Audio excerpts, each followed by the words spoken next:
Good evening. Armén Marsubian has joined us via Zoom, professor of philosophy, Southern Connecticut State University, past first vice president of the International Association of Genocide Scholars, member of faculty, Human Rights Institute, University of Connecticut. Mr. Marsubian, thank you so much for joining us. Thank you for having me on this important moment for Armenians. Armenians in Nagorno-Karabakh have been in partial, then in full blockade for roughly 8 months now. No humanitarian aid, no access of international organizations in NK. Hunger is on the doorstep. Baku authorities call this reintegration process. Yerevan calls this ethnic cleansing. What, in your estimation, is happening in NK? I truly believe that all the signs are there for genocide. The International Association of Genocide Scholars warned about the risks of genocide early on. We had, back in the fall, after the September attack against Armenia, we raised that issue in a resolution, a statement by the executive board. And on February 1st, after the blockade, we also emphasized all the factors were there for the risk of genocide. And of course, you know, since February, the situation has gotten worse. And I believe that this is an attempt to destroy a group, the Armenians of Artsakh. You know, we typically think of genocide as involving mass killings, but you can achieve the same goal of the destruction of the group by other means, and that's exactly what's happening here in Artsakh. The international community says what's going on is a humanitarian crisis. Why do you call this a genocide? I mean, there is definitely a humanitarian crisis being caused, but that, you know, we use the word humanitarian crisis to describe all sorts of events in the world in which people's lives are put in danger, at risk. And that's, you know, some of those are man-made and some of those are natural causes. But here we have a clear intent by the government of Azerbaijan, by President Aliyev, to destroy a group. Now, they will say they're trying to assimilate Armenians into the republic. What they're really trying to do is to destroy a group that identifies itself as Armenian, that is culturally Armenian, that has been in that area for thousands of years. So it isn't just a matter of a humanitarian crisis. This has all the characteristics of genocide. If you look at the Genocide Convention that was passed, after the Second World War, it sets out in Article 2 a series of acts, conditions, actions taken by the perpetrator to achieve the goal of a destruction of a group.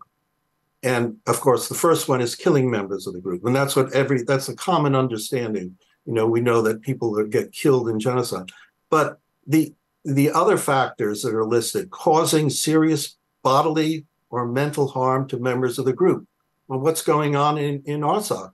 There is serious bodily harm, starvation, certainly mental harm, families being separated, the psychological damage, the trauma that's happening to Armenians there is clear. The third thing is deliberately inflicting on the group conditions of life calculated to bring about the physical destruction in whole or part. Well, the conditions that are being put are the blockade and the attacks and harassment of farmers who are trying to, raise crops. All that is setting conditions for the destruction of the group. And then also imposing measures intended to prevent births within the group. Well, all those conditions in Artsakh obviously are causing a drop in the birth rate there. So it's a form of all these meet those conditions. Before we move on, Mr. Marsubyan, your last name indicates you're ethnic Armenian. How does this affect your credibility when you speak of a genocidal situation in Nagorno-Karabakh? Because the population in Nagorno-Karabakh is Armenians. You know, we've Armenian scholars have struggled with this for decades, and that goes back to what Turkey did for 100 years in terms of denying the Armenian genocide. You know, somehow we have to bring in a non-Armenian voice to make our case. But I think that with the case of the Armenian genocide, it was long clear that a genocide had taken place, that Turkey was denying it. Now there's no dispute. You know, the only controversy is that Turkey and Pakistan don't recognize it. There are scholars all over the world that work on genocide. It's part of a curriculum. You know, I am a teacher. I work with high school teachers. The Armenian genocide is the first genocide that is discussed when you're dealing with the topic. So, you know, the fact that, you know, my voice might be diminished because of my background, that I'm Armenian, I think denies the kind of scholarship that people like myself, like Armenian scholars who work on genocide, have produced. I will put up whatever I've written over the years against anything that comes out of Azerbaijan. You know, what we get out of Azerbaijan is a completely fabricated narrative that has no basis in history. So because I am Armenian, you know, the fact that Armenian doesn't disqualify you as a genocide scholar. There's a fallacy there. I mean, I'm a philosopher. It's saying that you shouldn't believe the source because of some characteristic of the source, some way of denying that we cannot listen to that voice, and that's totally unacceptable in logical argumentation. The facts are the facts. I will stand by the facts. I mean, now back to the facts. Along with other prominent genocide scholars, you have submitted an open letter to the UN Secretary General, the UN High Commissioner for Human Rights, the Special Advisor of the UN Secretary General on the Prevention of Genocide, and the member states of the UN Security Council regarding the potential for genocide in NK. What does the letter state, and what is the result that you expect to obtain? Well, the letter is to get the Security Council to issue a resolution calling on the unblocking of the corridor, the Lachin corridor, and it also calls upon the UN to send a team to investigate what is going on in Karabakh.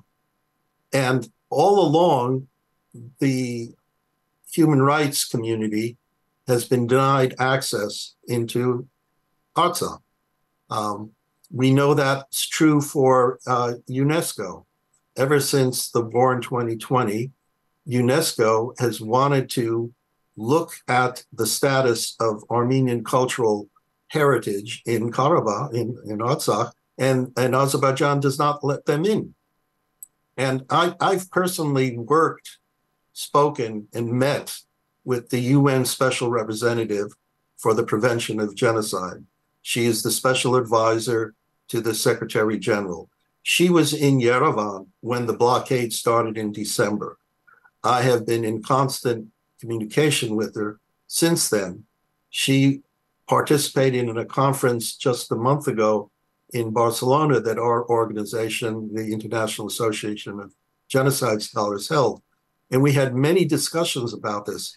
She has asked many times to visit Azerbaijan, and she's been denied.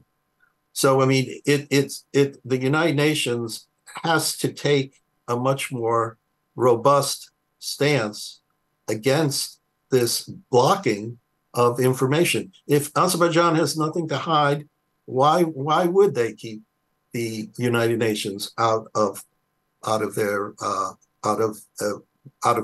or just entering Azerbaijan? Period. The situation in NK is urgent and requires immediate intervention. Do you expect the letter to have this effect, to push the UN officials for immediate action? Well, I think the letter is one component of a series of acts that have taken place. I mean, on Monday of last week, we had the former and first chief prosecutor of the International Court of Justice, Moreno Ocampo. He issued an extensive report making the claim, the explicit claim, that this is genocide. Here is a person who has prosecuted people for genocide. So that is, I think, a very important component of getting the United Nations to act. And of course, we have the International Court of Justice has ruled and reaffirmed that the Lachin corridor has to be opened. International Court of Justice doesn't have an enforcement mechanism. The only enforcement mechanism is the Security Council. And now the Republic of Armenia has asked for an emergency meeting of the Security Council. I wish it was the case that some of the Western countries, including mine, the United States, would live up to its moral requirement of calling for a meeting of the Security Council to deal with this issue in the Caucasus. Sadly to say, they haven't, and neither has the EU. I know the EU has sent an observer mission to the border with Azerbaijan and Armenia, but they can't even monitor the border from both sides. It has to be from Armenia. So this sort of rhetoric of we get out of the West, especially the United States and European Union, of supporting democracy. Well, where is democracy in the Caucasus? It's in Karabakh and it's in Armenia. It's not in Azerbaijan. The prevention of genocide and safeguarding vulnerable populations stand as fundamental obligations of the global community, as underscored by the UN Charter and the Genocide Convention of 1948. What mechanisms of genocide prevention does the UN have in its arsenal? Well, the UN has first its moral voice, which is something that the kind of idea of shaming a nation, but they also have the ability to refer actions by states committing genocide, individuals committing genocide, to the International Court of Justice. And that is one thing that the United Nations Security Council can do. Also, the United Nations Security Council has the power to enforce rulings of the International Court of Justice. Now, how do you enforce these? Well, it's the United Nations' only enforcement it can achieve in these cases is through the Security Council, and the ultimate act, the power of the Security Council, is military intervention, which I will not any stretch of the imagination think the Security Council will take. But I think the fact that they could issue a resolution calling for the opening, forcing Azerbaijan to explain why it's not opening, is the power it can exert. It's unfortunate we're in a situation where the geopolitics of the Caucasus is turned into a competition. Not that it's never been a competition between Russia and the West. You know that there are negotiations going on that Russia wants to broker, and there are negotiations that the EU wants to broker, and Armenia seems to get it's almost like a tennis match. It goes back and forth, but nothing gets resolved. We need Western nations need to put on, I would say, sanctions against the leadership of Azerbaijan. And if the United Nations calls on Azerbaijan to lift the blockade, that will then, I believe, give a green light to certain Western countries to sanction Aliyev and his regime.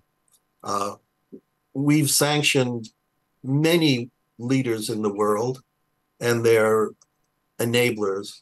I do not see why a dictator like Aliyev has been immune to these kinds of sanctions. We know that he's violating the restrictions on trade with Russia. Russian oil and gas are flowing through Azerbaijan. And we've sanctioned individuals around the world for violating those sanctions against Russia. I don't see why we can't do the same with Azerbaijan. It's all a matter of pressure, forcing Azerbaijan to see that what they're doing is not worth the kind of pressure they're being put on, the spotlight they're being put on. This has been going on for much too long. As I said, the IAGS already warned of this months ago, but the world has seemed to have been ignoring this crisis that has been building. And now people are facing starvation. As a genocide scholar, what's your message to the global community as well as to UN dignitaries who are responsible for and equipped for genocide prevention? Well, my call for them is to reflect on what the consequences of inaction are. We've seen that in other instances around the world where we've come in too late to avoid mass atrocities, death, starvation. Here we have all the signs. The facts are clear on the ground. I would appeal to the conscience of people who are in positions of power who can do something about this impending genocide. And, I ask, how can you live with the consequences of allowing this to happen? I'm a philosopher.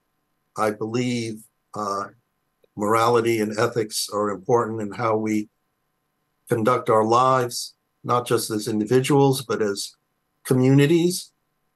And the world community through the United Nations has committed itself to the UN Charter, to the Convention on the Prevention of Genocide, and the Human Rights Conventions, and all of those are clearly being violated here.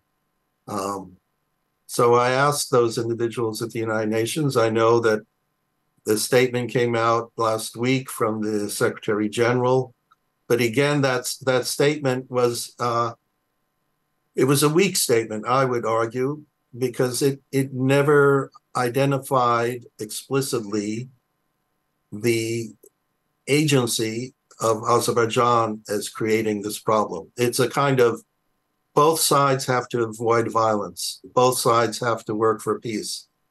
Well, how could both sides work for that when one side has a gun to the head of the other side? And I think that's the situation with Armenia and Azerbaijan.